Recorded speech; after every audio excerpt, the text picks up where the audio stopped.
Muy buenos días, amada iglesia. Nuevamente estamos aquí reunidos este domingo para alabar, glorificar, exaltar a nuestro Dios. Ah, Vamos a continuar con nuestra exposición del Sermón del Monte y al final tendremos un anuncio muy importante sobre el reinicio de nuestros cultos presenciales. Así que, pues vamos a estar con la expectativa de lo que vamos a anunciar más tarde. Pero hoy, en estos momentos, centremos nuestra atención en la palabra del Señor. Pues ahora vamos a seguir con la enseñanza referente al Padre Nuestro. La semana pasada estuvimos hablando sobre las tres primeras peticiones y hoy vamos a continuar. Así que vamos a orar. Padre Santo, en el nombre de Jesús, pues nos ponemos en tu presencia, tu palabra va a ser expuesta. Señor, pues prepara nuestros corazones para que el momento que recibamos tu palabra, pues sea ese corazón que refleje pues una tierra fértil en donde tu palabra pues quede pues sembrada, anidada en nuestros corazones, que eche raíces y que al mismo tiempo pues pueda germinar, que pueda dar frutos, frutos de arrepentimiento en nuestra vida, frutos que permita pues ver, que permitan ver los demás lo que tú haces en nosotros, Señor, que todos puedan ver tu gloria, tu santidad a través de nuestras acciones. Por eso, Padre, en el nombre de Jesús, pues te pedimos que tengas el total control de esta reunión y que seas tú exaltado y glorificado. En el nombre de Jesús oramos. Amén. Pues bien, como dijimos, vamos a seguir tratando el Padre Nuestro. El Padre Nuestro pues está en Mateo, en el capítulo 6, los versos del 9 al 13. Y la Escritura nos dice pues ahí, Padre Nuestro que estás en el cielo, santificado sea tu nombre, venga a nosotros tu reino, hágase tu voluntad en la tierra como en el cielo. El pan nuestro, danos hoy el pan nuestro de cada día, perdona nuestras ofensas, como también nosotros perdonamos a los que nos ofenden. Y no nos dejes caer en tentación y líbranos del mal. Amén. Pues bien, como dijimos la semana pasada, estuvimos hablando sobre la primera parte en donde pues estábamos explicando sobre esta oración modelo, en donde la primera parte pues trata de resaltar el honor y la gloria de Dios. Empieza esta oración, este ejemplo de oración, este modelo de oración con una invocación y dice, Padre nuestro que estás en el cielo. Y después hay las tres primeras peticiones, santificado sea tu nombre, venga tu reino y hágase tu voluntad en la tierra como en el cielo. Ambos fueron explicados la semana pasada. Si usted quiere verlos, pues están grabados y están colgados en nuestra página del Facebook y lo puede revisar cuando usted guste. Ok, entonces estos tres primeros pedidos dan pues a los discípulos de Jesús las prioridades correctas en la oración. Entonces la prioridad en nuestra oración siempre tiene que estar encauzada, encaminada pues a dar el honor y la gloria a nuestro Dios. Entonces, pues nuestros deseos y las peticiones no ocupan el primer lugar, ¿no? Y eso generalmente sucede. Inmediatamente nosotros, pues apenas queremos orar, inmediatamente, Señor, necesito esto o tal cosa. No ocupa el primer lugar, pues, nuestros deseos y nuestras peticiones. Ahora, adicionalmente tenemos que considerar de que si el Padre Nuestro lo vemos en conjunto, pues la mitad de las peticiones se refieren al honor y a la gloria de Dios. La mitad. Y la otra mitad se ocupa para nuestras necesidades y nuestros problemas personales. Miren qué tan importante es esto. Pues nosotros siempre pues solamente estamos pensando en nosotros mismos, pero más no nos interesa pues el honor ni la gloria de Dios. Y de eso tenemos que cambiar y tenemos que corregir. Nuestro Señor Jesús, pues, en la oración, del Padre Nuestro, en esta segunda parte, se enfoca adecuadamente, pues, en las necesidades de sus discípulos. ¿Y cuáles son esas necesidades de sus discípulos? El sostenimiento, es su pecado y el conflicto espiritual. Toda nuestra vida se halla pues en estas tres peticiones relacionadas con nosotros. Y esto lo hace pues de una manera extraordinaria en este tipo de oración que realmente es sorprendente, ¿no? En pocas palabras, nuestro Señor pues ha abarcado la vida del creyente en todos sus aspectos. Nuestras necesidades físicas, nuestras necesidades mentales y desde luego también nuestras necesidades espirituales. Todos están incluidos en estas tres últimas peticiones del Padre Nuestro. Se recuerda el cuerpo, se recuerda el alma y se recuerda pues el espíritu. El primer pedido está relacionado con nuestras necesidades físicas. Dice, el pan nuestro de cada día, dánoslo hoy. Y luego pasa pues a la necesidad de ser purificado de la mancha y de la culpa del pecado. Perdona nuestras deudas. Y por último pasa a la necesidad de ser resguardado contra el pecado y su poder. Y no nos dejes en tentación, mas líbranos del mal.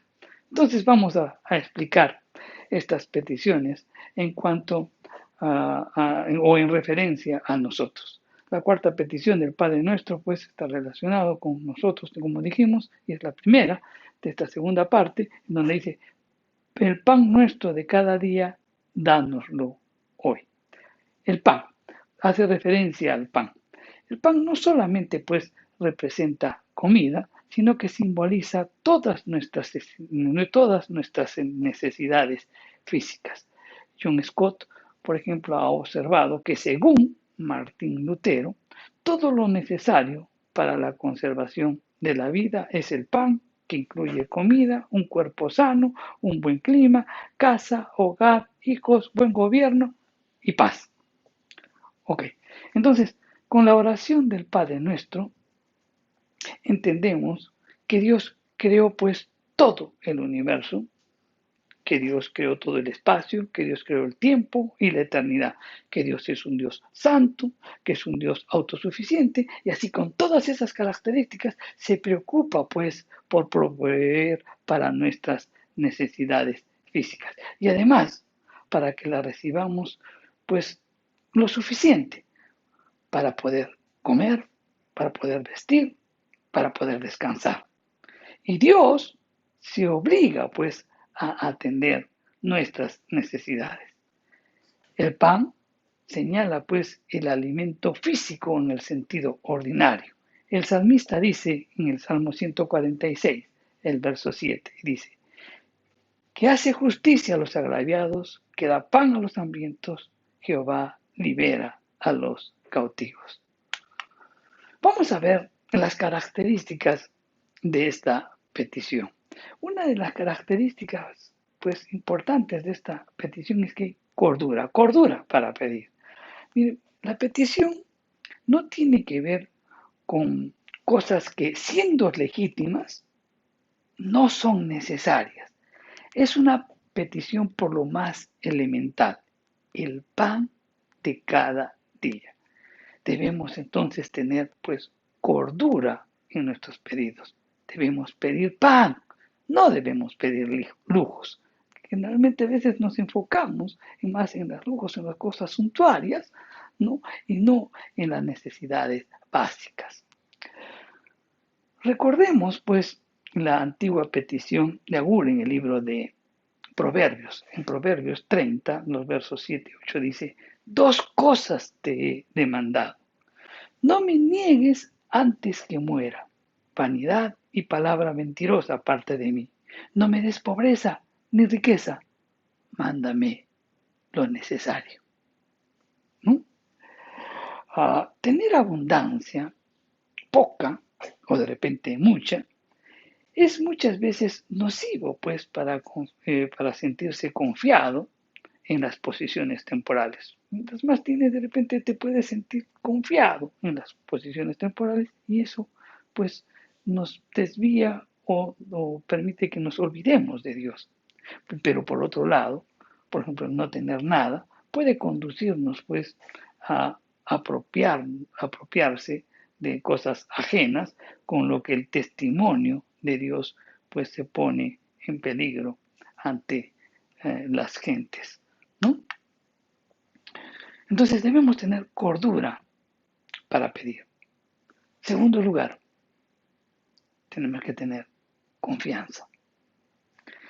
Esta oración va dirigida al Padre, y el Padre es la fuente de toda buena dádiva. Es nuestro Padre Celestial que ama y cuida a su creación y que es fiel a su palabra. En el Salmo 37:25 dice: joven fui y he envejecido, y no he visto justo desamparado, ni su descendencia que mendigue pan. Él es fiel a su palabra. Entonces, pues dice que no ha visto a justo desamparado, ni que su descendencia mendigue pan. Es algo que debemos tomar siempre en cuenta.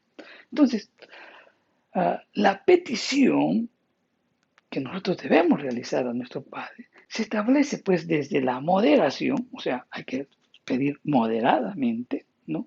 O no pedir para lujos, sino pedir pan. O sea, la petición se establece desde la moderación o cordura, pero sobre todo desde la confianza en la bondad y la provisión del Padre que está en los cielos. Quien ora conoce pues la antigua promesa que Dios hizo por medio de su profeta, para quien vive pues conforme a lo que demanda ser hijo suyo. En Isaías 33:16 dice: este habitará en las alturas, fortaleza de roca será su lugar de refugio, y se le dará pan, y sus aguas serán seguras. Entonces, el que ora de ese modo sabe por experiencia de vida que el Padre cuida pues de toda la creación, proveyendo pues para todos los seres vivos lo que necesitan para satisfacer sus necesidades cada día.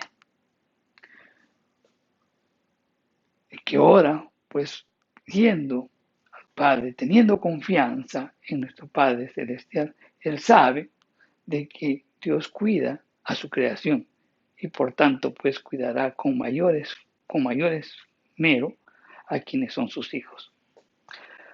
Un interesante ejemplo que ilustra la vida de fe en dependencia a Dios sobre las cosas temporales es la ofrenda de la viuda.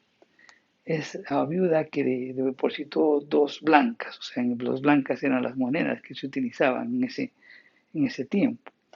El evangelista Lucas dice que esta viuda fue al templo y depositó 2 blancas, y que era todo lo que tenía, pero aún más, era todo el sustento que tenía, y eso lo dice en el capítulo 21 de Lucas, en el capítulo 4.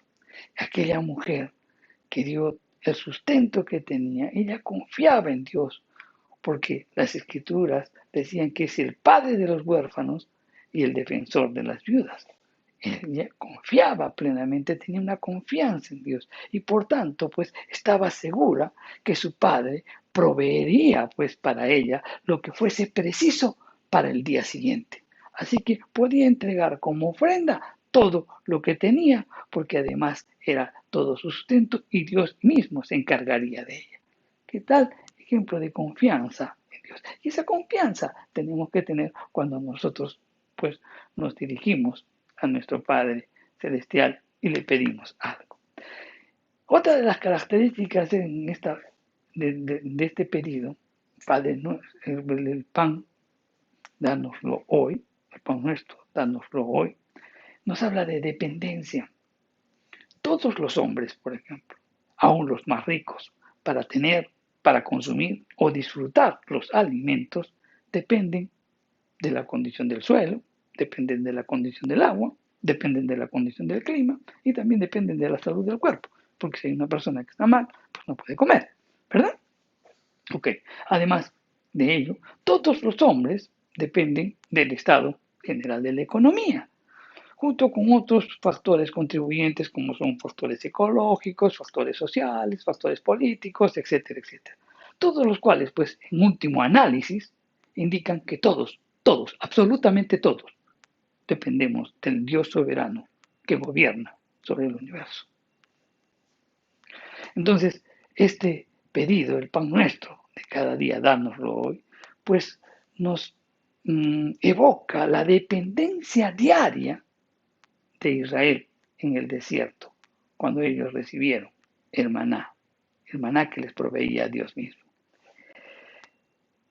El mismo día que se ministraba, pues el maná, cada día tenían que recoger, pues los israelitas, el maná.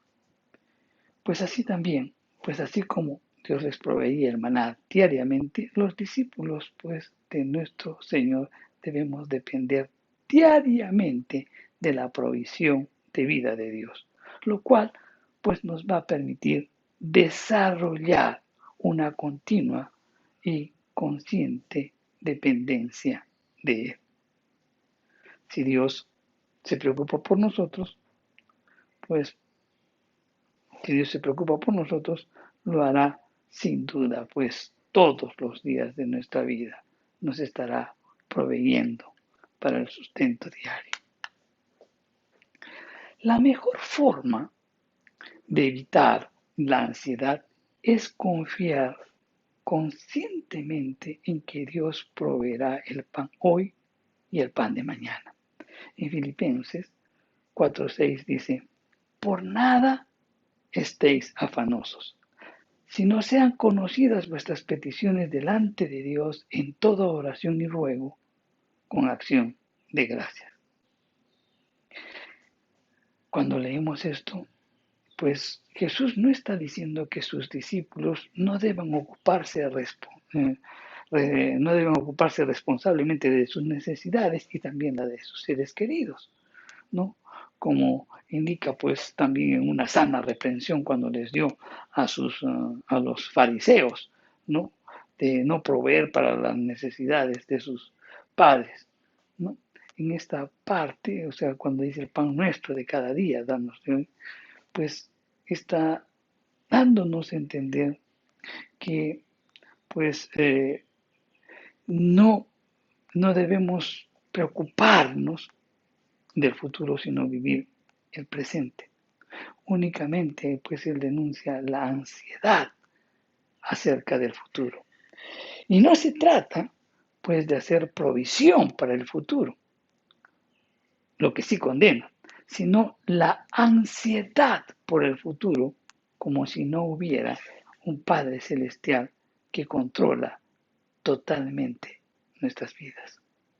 Debemos depender de Dios para nuestro sostenimiento físico y solo debemos preocuparnos por el presente. El futuro le corresponde a Dios. El pan nuestro de cada día, danos hoy, también nos habla de humildad. Aunque el que pide está ganando su vida con el sudor de su frente, paga sus alimentos, compra sus vestidos, paga la habitación, etcétera, etcétera, debe aceptar que todo lo que ha recibido es un don de Dios, producto de la gracia de Dios, no solo porque Él es la fuente de toda bendición, sino que también es por el pecado, porque por el pecado el hombre lo perdió todo. Dios es la fuente de toda bendición. En Santiago 1:17 dice, toda buena dádiva y todo don perfecto desciende de lo alto del Padre de las luces, en el cual no hay mudanza ni sombra de variación. Entonces, pues debemos tener humildad, porque Dios nos está dando en su gracia. Cada uno de nosotros no somos merecedores absolutamente de nada por nuestra situación, porque nosotros somos pecadores de nacimiento y también pecadores por convicción, ¿verdad? Entonces, pues todo lo que recibimos es puramente de gracia y debemos tener humildad para recibirlo. El orgulloso es el que se cree merecedor de recibir todas las cosas, porque se centra en su esfuerzo, se centra en él mismo, pero no sabe que todo eso Dios lo permite, porque si Dios no lo permitiera no sería absolutamente nada. El pan nuestro, dándoslo hoy, también implica disposición para trabajar. Esta petición está aparejada pues para quien ora con la disposición a trabajar, para obtener el pan con esfuerzo personal. El trabajo, mi querido hermano, no está reñido con la fe. Quien ora se pone pues a la disposición de Dios para hacer cuanto sea conveniente para conseguir el sustento de cada día. Pues, el modo en que Dios ha fijado en donde el hombre debe pues sustentarse es a través del trabajo. En el caso de los animales, los ha dotado pues del instinto. Por el instinto ellos van y salen y consiguen su alimento diariamente. Por el instinto ellos saben dónde van a conseguir. En el caso del hombre, el hombre le ha dado pues el trabajo. Dios ha establecido el trabajo para el hombre, no como un castigo, sino como la manera natural como una manera natural de ocupación. Si revisamos las escrituras en su estado de santidad, o sea, quiere decir antes de la caída del hombre, el trabajo le fue asignado en forma cotidiana. Vamos, en Génesis 2:15 que dice, tomó pues Jehová Dios al hombre y lo puso en el huerto del Edén para que lo labrara y que lo guardase. O sea, desde antes de la caída, el hombre pues tenía que trabajar para sustentarse. Para el sustento de cada día tenía que haber pues entonces una disposición de trabajo. Cuando revisamos también las escrituras vemos pues que incluso el más pobre de los pobres debería pues acudir en el tiempo de la siega a los campos y caminar detrás de los segadores o siguiendo a los viñadores, ¿no? A los vendimiadores, para recoger lo que quedaba en el campo o en las viñas. E incluso en el caminar de Israel por el desierto, cuando la provisión cotidiana venía del cielo en forma de maná, cada israelita debía acudir cada día a recoger lo que necesitaba. Quienes pretendieron recoger más de un día, evitando con ello pues el trabajo cotidiano para proveer el alimento necesario, se encontraba con que el maná se descomponía y no servía para comer. El trabajo está vinculado pues a esta petición. El apóstol Pablo enseña pues a trabajar para comer. De modo que él dice, si alguno no quiere trabajar, tampoco coma. Pablo enseña que no se debe comer pues al vago, es decir, que pase hambre quien se niegue a trabajar. Otra cosa distinta, por si acaso, es que haya una ocasión en que algún creyente pues pase hambre queriendo trabajar y que no haya trabajo. Esa es otra cosa. Y esto es una prueba que el Señor permite, pero aún así la fe enseña a depender de la provisión del Padre Celestial que da buenas dádivas para sus hijos. Y debemos entender esto, y debemos entenderlo bien. Hay muchos, miren, que no entendemos lo que Dios está hablando en nuestros corazones. Ustedes saben, la vida pues no es una constante recta, ¿no? Que va en forma ascendente. No es así. Lamentablemente no es así. ¿Cuántos quisiéramos que fuese así? Pero nuestra vida es generalmente, hoy estás arriba, mañana estás abajo, hoy estás al centro y sigues así sucesivamente. Entonces, ¿qué sucede? Hoy, por ejemplo, te ocupas un puesto de gran importancia, ¿verdad? Estás ahí, pero después te despidieron, perdiste el trabajo, qué sé yo, cualquier circunstancia, y estás abajo. Y tú dices, hay trabajo, hay esfuerzos, hay en todo sitio. Pero tú dices, no, pues que yo tenía un nivel y quiero tener ese mantener y quiero seguir ese mantener. Y tu familia pasa hambre, tu familia pasa pues pasión y entonces dices, ok, Dios proveerá y vas y acudes a préstamos y todo lo demás. Ah, eso es irresponsabilidad, es no tener contentamiento y no ser un buen administrador.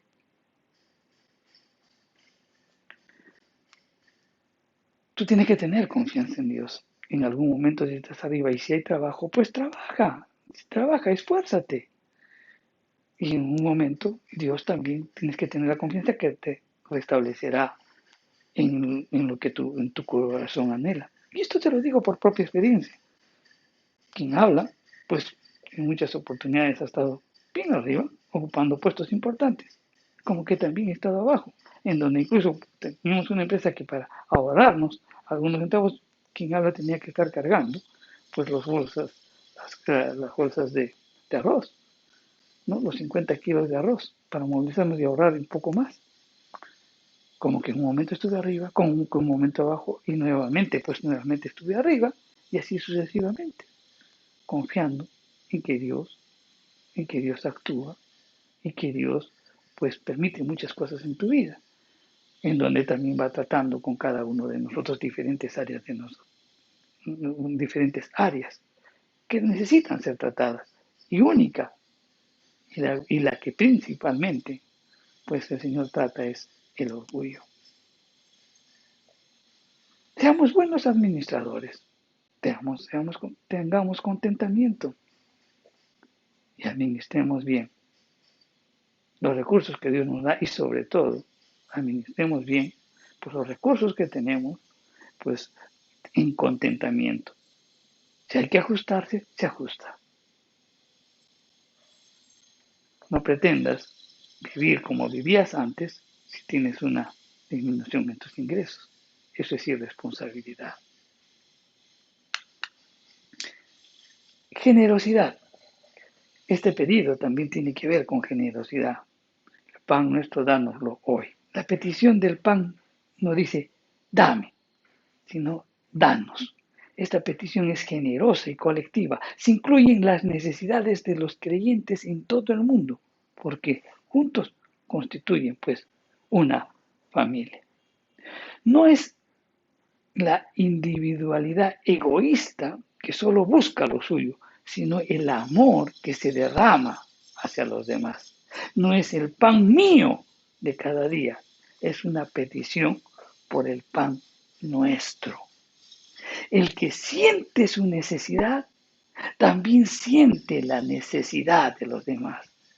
Y ese es el gran cumplimiento de la generosidad, del amor que no busca su propio bien, sino también el bien de otros.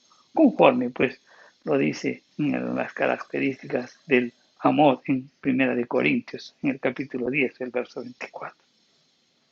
El que tiene necesidades sabe que son propias y que también son las de sus hermanos. Y aún, pues el que tiene necesidades y sabe que también sus hermanos tienen, e incluso también sus prójimos, por cuanto, pues, entonces él intercede por todos a fin de que la provisión que él necesita también sea dado a todos los que estén en esa misma circunstancia. Por eso dice el pan nuestro, dánoslo hoy. Quinta petición. Dice, y perdona nuestras deudas, como también perdonamos a nuestros deudores. Perdón. El término deudas, usado aquí por el Señor, es un ejemplo, perdón, el término deudas que es usado aquí por el Señor en este modelo de oración es un modo de expresar la ofensa por el pecado. El pecador es un deudor ante Dios. Así lo ilustró claramente nuestro Señor en la parábola de los dos deudores.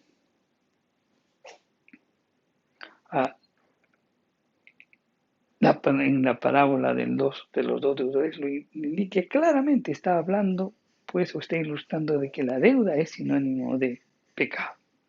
La deuda por el pecado, pues, no se mide, pues, por la acción cometida, sino por quién la recibe. Muchas veces, pues, decimos, pues, es que es grande el pecado cometido o la ofensa cometida, pero el que magnifica o el que realmente mide la dimensión de ese pecado es el quien lo recibe. Muchas veces tú puedes decir, pero de esto te molestas, pero tal vez esa palabra, ese gesto o esa ofensa dañó tremendamente el alma de esa persona. La deuda por el pecado pues no se mide por la acción cometida, sino por el quien la recibe. Todo pecado, mi querido hermano, es ofensa a Dios. La más pequeña acción requiere una satisfacción imposible de alcanzar por el pecador. Solo Dios, en su gracia infinita, en razón a la obra de Cristo Jesús en la cruz, puede perdonar el pecado sin menoscabar su justicia, ya que nuestras rebeliones y nuestros pecados le fueron imputados a él, conforme lo dice el profeta Isaías en el capítulo 53, el verso 4. Y dice, ciertamente llevó él nuestras enfermedades y sufrió nuestros dolores, y nosotros le tuvimos por azotado, por herido de Dios y abatido.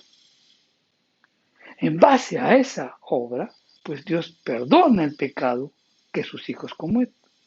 Bastando, ¿qué cosa? Bastando la confesión para una restauración plena de la comunión con Él. En Juan 1.9 nos dice, en primera de Juan 1.9 nos dice, si confesamos nuestros pecados, Él es fiel y justo para perdonar nuestros pecados y limpiarnos de toda maldad. Escucha bien esto, una de las consecuencias más importantes que el pecado produce en el creyente es la pérdida de comunión con Dios.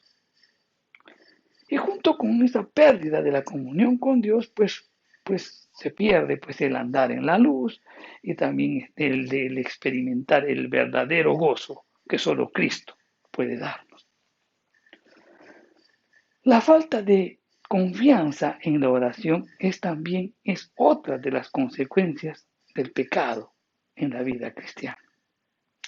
Dios estableció la confesión como remedio para las consecuencias que acarrea el pecado en la vida del cristiano. Dios actúa, pues, en justicia cuando perdona el pecado que el creyente confiesa. Y lo hace en misericordia y en justicia, por cuanto el Hijo de Dios llevó, pues, sobre sí nuestros pecados en el madero. Jesús continuamente, pues, es la propiciación por nuestros pecados. A causa de las consecuencias de su muerte en la cruz, Dios es propicio y libre de perdonar y limpiar al cristiano que confiesa su pecado. Entonces, no se trata de un perdón genérico de todos los pecados que ocurren en el momento de la conversión, porque en el momento de la conversión Dios te perdona todos los pecados. Y eso está en Colosenses 2.13 y dice, y a vosotros, estando muertos en pecados y en la incircuncisión de vuestra carne, os dio vida conjuntamente con Él, perdonándonos todos los pecados. Ok, entonces, ¿a qué se refiere esto? Si no se trata de una restauración, a una restauración correcta de la relación de un padre ofendido y un hijo ofensor. ¿Por qué? Porque la seguridad de la salvación es permanente y no puede romperse jamás para el que ha sido salvo.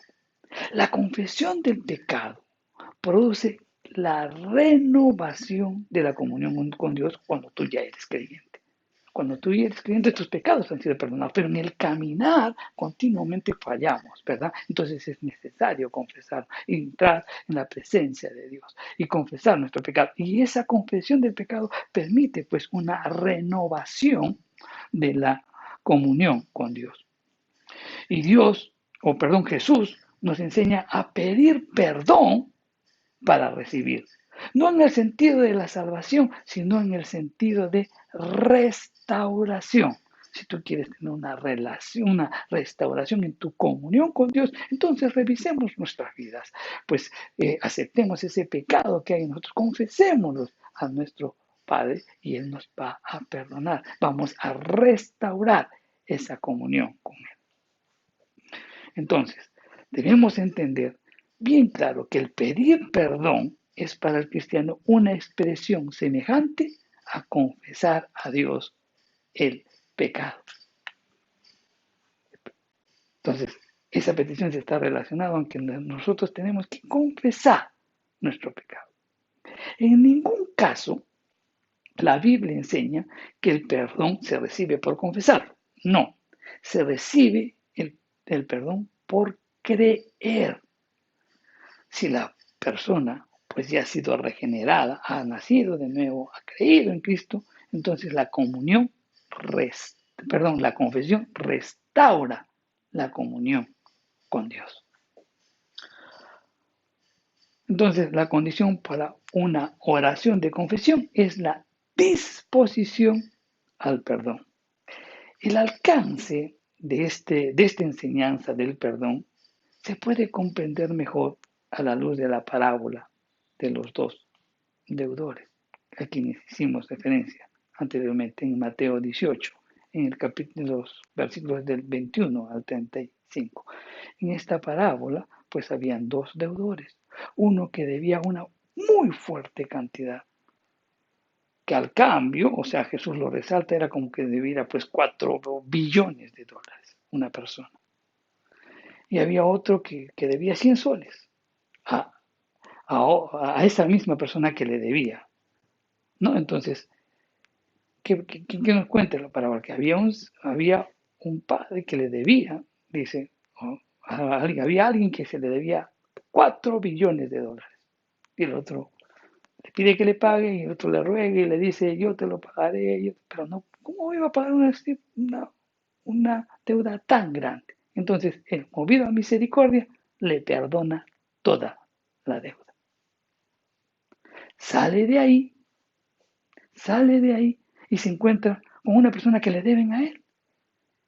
Y era 100 soles. O al cambio era una ínfima cantidad. Y el otro lo agarra del cuello, lo pone y lo mete a la cárcel hasta que le pague. Entonces, todos los que vieron esto le refieren al acreedor y entonces lo manda a llamar y le dice, siervo malvado, yo te perdoné toda una deuda tan grande, yo te perdoné, ¿no pudiste hacer tú lo mismo? También de enseñanza, ¿no?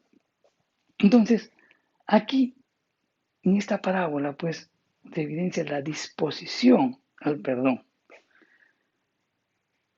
Y esa disposición al perdón la tiene el que realmente se siente que ha sido perdonado. El que realmente es consciente de lo que supone el perdón de sus pecados por gracia, está dispuesto a perdonar cualquier ofensa que pueda recibir, porque todas ellas, aún la más grande que pudieron haber cometido contra él, es infinitamente menor a la ofensa que le ha sido perdonada por Dios en base a la obra de Cristo.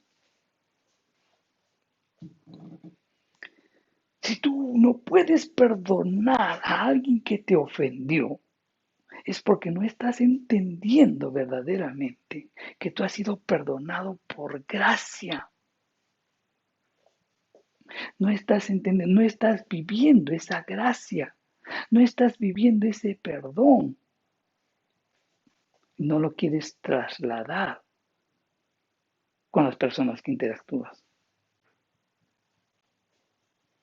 La salvación y el perdón de pecados no se consigue pues en un momento de la historia humana, sino solamente es alcanzada por la gracia mediante la obra de nuestro Señor Jesucristo.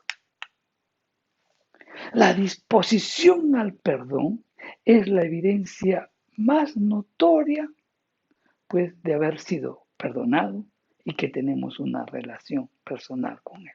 Cuando tú tienes una disposición a perdonar y estás dispuesto a perdonar, entonces has entendido y estás viviendo el auténtico perdón que tú recibiste.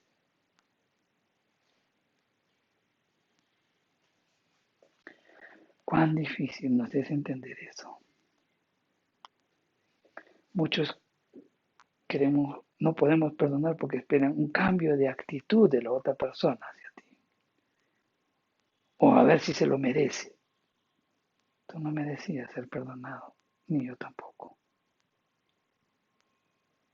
Cristo murió por nosotros y recibimos el perdón de Dios por la gracia. Cristo hizo todo el trabajo.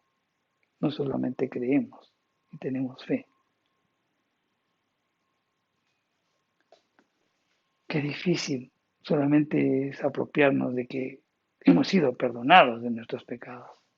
Pero el que realmente lo entiende y lo vive, quien realmente pues ha nacido pues del agua y del espíritu, pues simplemente tiene un corazón, una disposición a perdonar las ofensas más grandes que pudiera haber recibido, porque esa ofensa, por más grande que sea, pues no es nada a lo que verdaderamente Dios te ha perdonado. Una oración hecha sin perdonar es una oración estéril, porque está impedida o de repente está estorbada. Y así lo enseña Pedro, el apóstol Pedro, cuando se refiere pues a las desavenencias matrimoniales sin resolver, producto de un resentimiento personal que no perdona. En primera de Pedro 3:7 dice, vosotros maridos igualmente, vivid con ella sabiamente, dando honor a la mujer como vaso más frágil y como herederas de la gracia de la vida, para que vuestras oraciones no tengan estorbo. El que ora pidiendo, es decir, confesando su pecado, y no perdona la ofensa recibida, su oración de confesión se convierte en un pecado de hipocresía. El que pide perdón como yo perdono está en la disposición natural para ser restaurado en esa comunión con Dios. El que confiesa su pecado y demanda al Señor perdón sin perdonar a otros, no está en condiciones de que la sangre de Cristo lo limpie de todo pecado, puesto que alberga un pecado no confesado delante de Dios.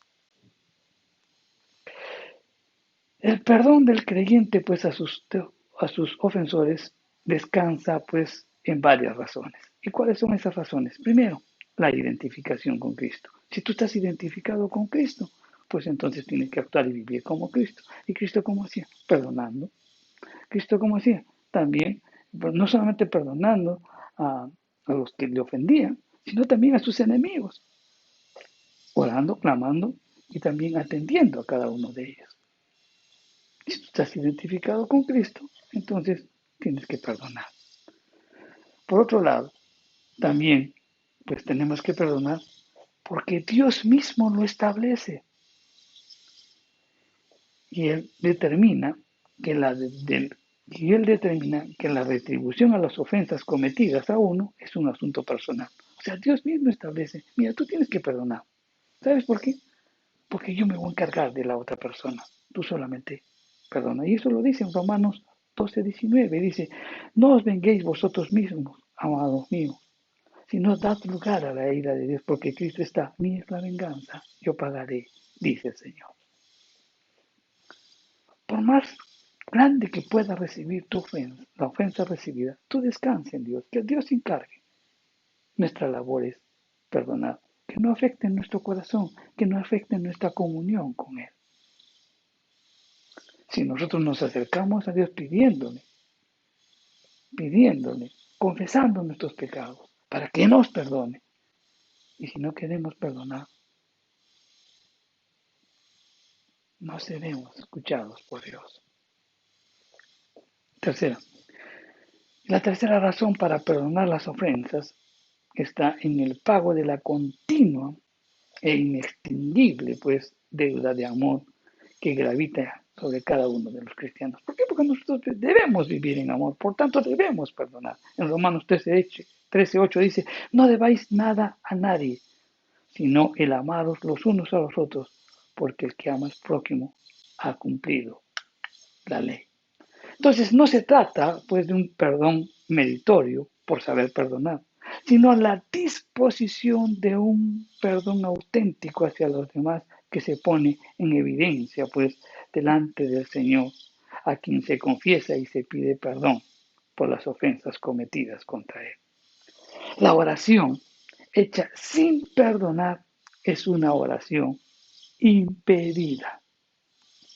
El que no es capaz de perdonar y pide ser perdonado, mi querido hermano, es un hipócrita que no puede ser restaurado en su comunión con Dios. ¿Por qué? Porque tiene un pecado sin confesar. Meditemos al respecto. La sexta y la última petición dice, no nos metas en tentación, mas líbranos del mal, porque tuyo es el reino, el poder y la gloria por los siglos de los siglos. Amén. Entonces, la petición tiene que ver con la liberación de la tentación.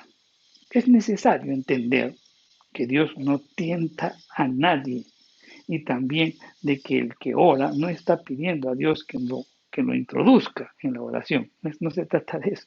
Tenemos que entender eso. En Santiago 1:13 dice, cuando alguno es tentado, no diga que es tentado de parte de Dios, porque Dios no puede ser tentado por el mal, ni él tienta a nadie. Entonces, esta petición debe entenderse como una demanda a Dios para que impida que el creyente pues cometa tentaciones, perdón, para que impida que el creyente pues al recibir las tentaciones pues pueda caer en ellas. La petición, mi querido hermano, es un ruego que el que ora hace a Dios pidiéndole que sea librado de entrar en la esfera de la tentación, porque eso le puede ocasionar una caída. Y eso concuerda con la oración que Cristo Jesús hizo cuando estuvo en el huerto del Getsemaní. ¿Se acuerdan cuando les dijo a los discípulos, orad, oren, orad para que no caigan en tentación? La idea, pues, de esta petición, para que podamos entenderlo mejor, esta petición que dice, líbranos del mal, deberíamos verlo como textualmente se escribe en el griego. En el griego dice, líbranos del malo, o mejor aún, líbranos del maligno. Y el malo o maligno es un calificativo que se le da para referirse pues al diablo. Así lo podemos entender mejor. Líbranos del mal o del maligno. En la tentación, el maligno procura hacer caer al creyente. El que ahora está pidiendo a Dios que en la esfera de la tentación sea pues preservado de la caída. Y que si la tentación es grande y la fe es débil, que sea librado del maligno que provee, que quiere que el creyente pues caiga, ¿no? Esa tentación que es promovida por el diablo con el propósito de que el creyente caiga.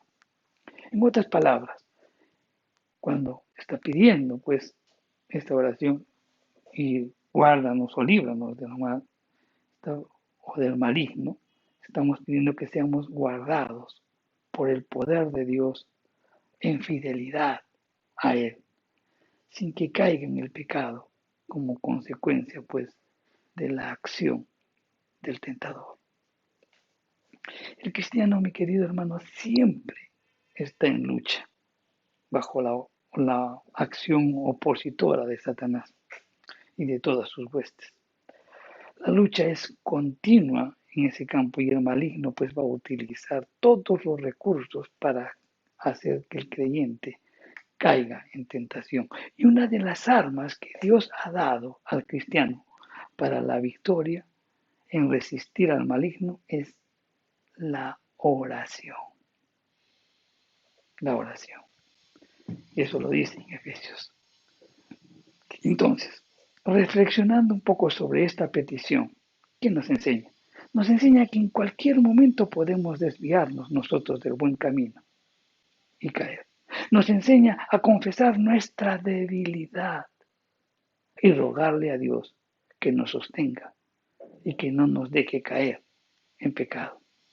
Le pedimos a aquel a quien ordena todas las cosas en el cielo y en la tierra, que nos aparte de las situaciones que nos podrían hacer daño en nuestras almas y que no permita que nunca seamos tentados más de lo que nosotros podamos resistir.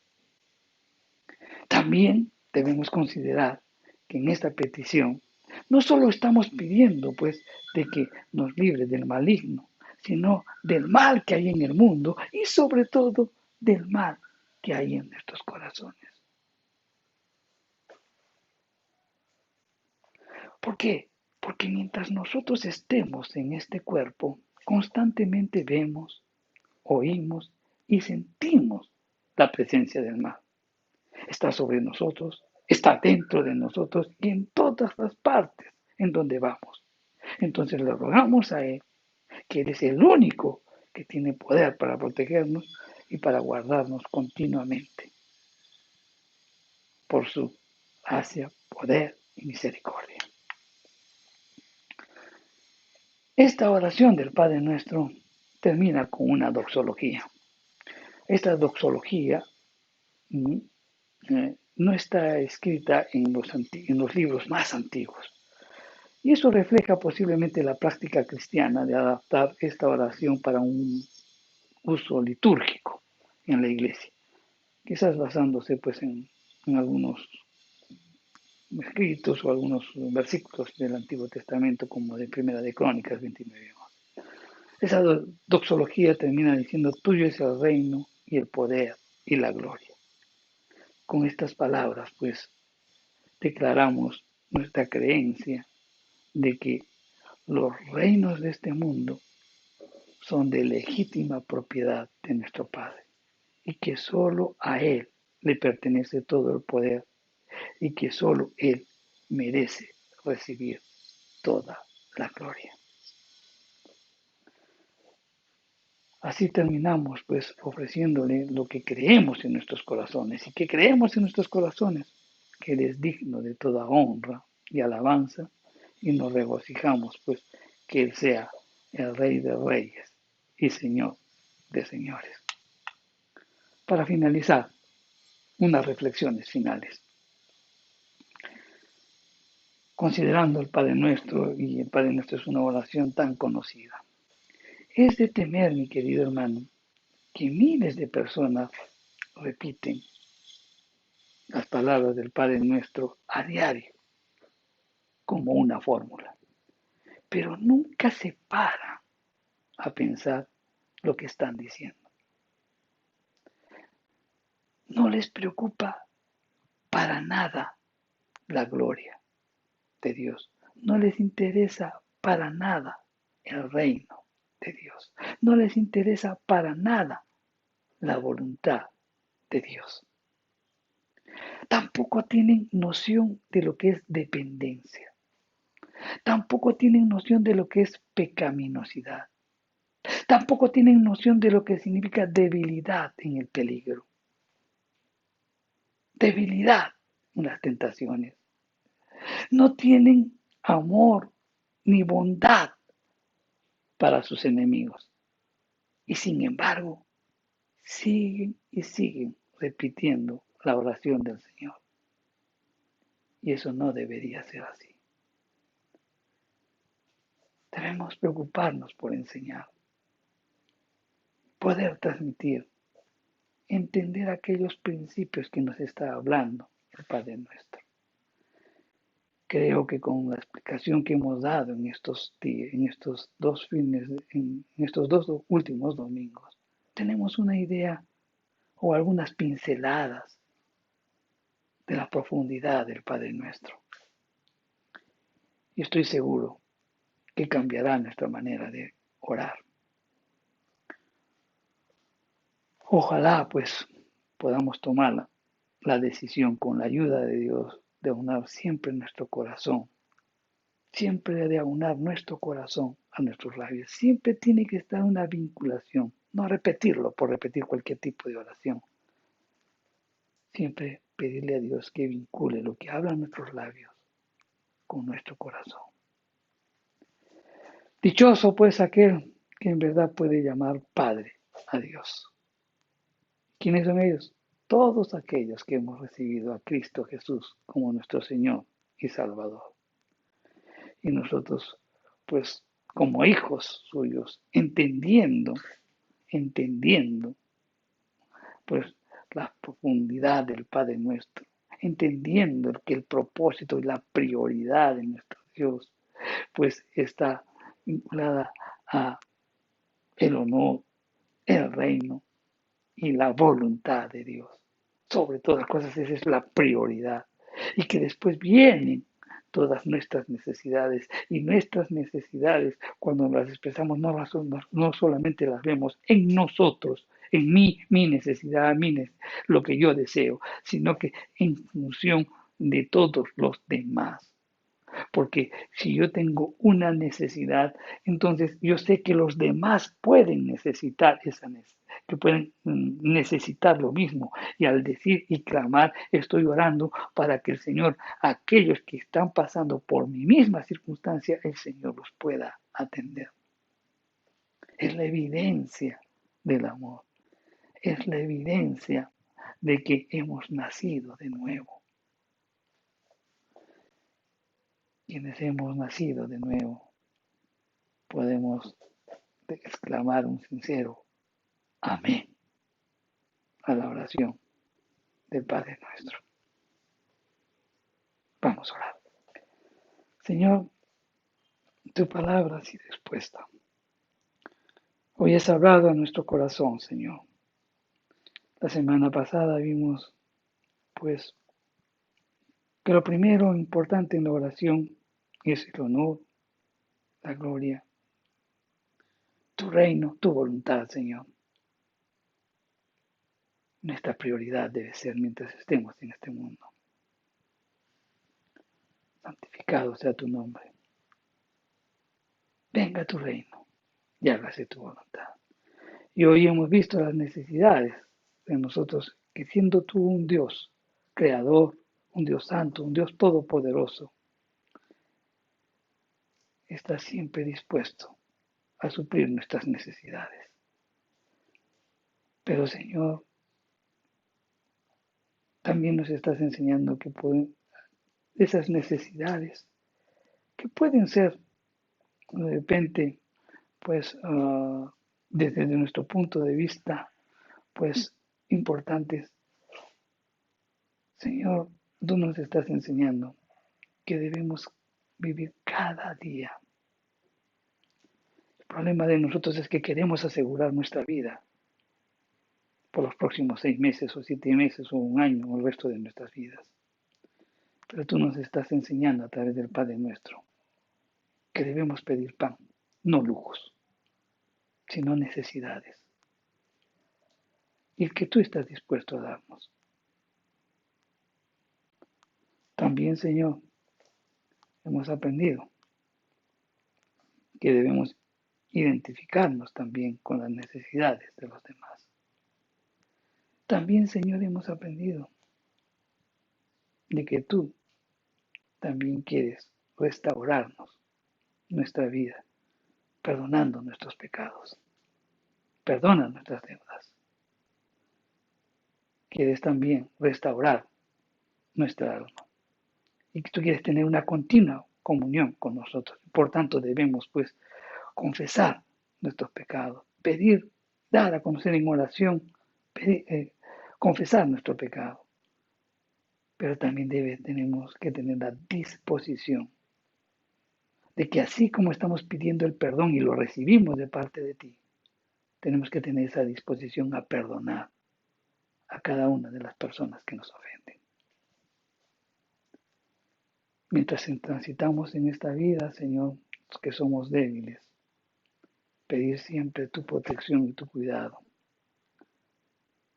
para que nos proteges y nos libras de toda intención del maligno, en donde quiera que nosotros rompamos esa comunión contigo. Guárdanos y protégenos, Señor. Todo esto te lo pedimos en el nombre de Jesús. Amén. Bien, hermanos, tremendas enseñanzas de lo que es el Padre Nuestro y realmente los invito a reflexionar profundamente sobre ello. Pues bien, hay un anuncio importante que quiero indicarles. Nosotros hemos estado anunciando de que el día 24 íbamos a reiniciar nuestros cultos presenciales. Pues todos hemos escuchado las últimas disposiciones del gobierno. Pues dado el nivel de contagio que se está incrementando y por resguardar a la población, pues nuevamente han agudizado algunas medidas restrictivas y dentro de ellas está el aforo en las iglesias, en donde solamente se limita al 20%. Adicionalmente, pues no hay movilidades, se tendría que movilizar pues a través del servicio público. Entonces todo eso nos hace tomar la siguiente decisión. Por el momento, hasta que no cambien las situaciones, no vamos a abrir los cursos presenciales en resguardo justamente de ti, en resguardo de todos. Creo que podemos seguir, sabemos que la iglesia está en los hogares, sabemos que Dios está en cada uno de nosotros, en nuestros corazones, y si somos templo del Espíritu Santo, pues bien, tenemos que tener nuestros tiempos de alabanza, de nuestra adoración en nuestros hogares, con nuestras familias, y siguiendo de repente las enseñanzas a través de las redes sociales en las cuales nosotros estamos transmitiendo diversos mensajes. Entonces, mientras tanto, nos seguiremos alimentando así y dejaremos por el momento los cultos presenciales hasta que mejoren la situación. Por otro lado, también debemos anunciar lo siguiente. ¿Por qué íbamos a iniciar el 24 y no antes? Es que cuando empezó la pandemia, nosotros como iglesia se dispuso que se ponga pues los muros de adelante, acústicos. Para ello, no sé si se acordarán, pues se compraron algún material que en algún momento estuvo en la iglesia, ¿no? Y que bueno, ya se ha puesto, hemos comprado todo el material y se estaba trabajando en ello. Pues se ha puesto acústico toda la parte de adelante y la parte de los costados, la mitad de las partes de los costados en ambos lados. Todo eso se hizo toda una inversión, se hizo todo el trabajo, faltaba muy poco para terminar y entonces empezó la pandemia. En la pandemia tuvimos una caída en los ingresos y bueno, esos recursos que habíamos conseguido los utilizamos para cubrir esos huecos. Pero ahora queríamos reiniciar pues también para poder cubrir, porque ya tenemos que atender el pago de esas obligaciones y también pues estos cultos que no son presenciales también nos han ocasionado pues muchos baja en nuestros ingresos, como es la de todos, ¿no? Todos hemos sido afectados en todas las áreas eh, económicamente. Entonces, tenemos un desfase que tenemos que atender. Y hoy queremos también llamar a la iglesia. Todos podemos salir de ello. Tenemos que atender esas obligaciones. Ya está totalmente disponible el, el templo, pero hay obligaciones que atender y queremos que nos ayuden. Así que sean generosos en sus aportaciones, Ustedes tienen los números de cuenta y confiamos plenamente en lo que Dios pueda hacer en sus corazones. Así que ayúdennos a salir y a cubrir en ese desfase en el que nos encontramos, ese desfase que tenemos entre ingresos y egresos, producto pues de toda esta pandemia, ¿no? Así que tocamos el corazón de todos ustedes y pedimos de que nos ayuden a poder cubrir ese desfase. Estaremos atentos y estaremos informándoles también de cómo vamos atendiendo ello. Gracias hermanos, confiamos en que Dios tocará sus corazones y sabemos que también Dios ama al dador alegre. Que Dios los bendiga hermanos, nos estamos pues comunicando a través de las diferentes redes sociales. No se olviden que también ya se reinician todas las actividades en forma normal desde el día de mañana. Entonces también los que tienen el día lunes, los que tienen las clases junto conmigo, pues ya nos estaremos comunicando a través del Zoom. Los miércoles y los viernes seguiremos con nuestras enseñanzas y los cultos dominicales y también todos los discipulados del Pastor Adolfo y las enseñanzas también del día jueves serán transmitidas en forma normal. Que Dios los bendiga, hermanos. Vamos, nos vemos.